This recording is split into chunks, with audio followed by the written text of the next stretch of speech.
Mr. Johnson, what was your courtship like? Was she a pretty girl when you met her? Oh, yeah, I was crazy. Of course, I was crazy about it. Uh-huh. She lived right close, you know, home, you might say, just over the hill from us. Was the courtship different back then than it is today? Well, yeah, it's most of our courtship was walking. Uh-huh. We didn't have cars then, you know. And did your people approve of him? Well, on some lines they didn't. So I think we've about got all those lines straightened out in this 60 years. Uh-huh. Mrs. Johnston, what do you think of women's liberation? Who's the boss in your family? Well, I don't know as we've got much of a boss. We just, we're both bosses within ourselves. Uh-huh.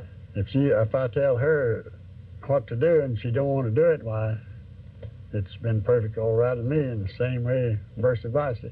Well, Mr. Johnson, are you still in love after 60 years? Yes, sir. Don't see how we could put up with one another for walking.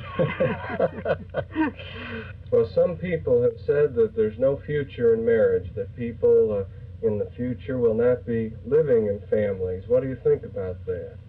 Well, I wouldn't be surprised, and that don't happen. I don't know if that'll happen during our days, but it wouldn't surprise me. Well, what advice would you both give to young married couples today? We have so much divorce.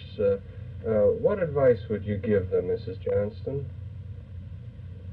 Well, I don't hardly know that. I know that you've got to give and take. That's one thing. You can't have your way all the time. You've got to consider the other party's ways and give and take. And so that's what I think is one of the main things. Well, my advice would, the first thing is I'd advise them to be sure and love each other, each one, before they get into it.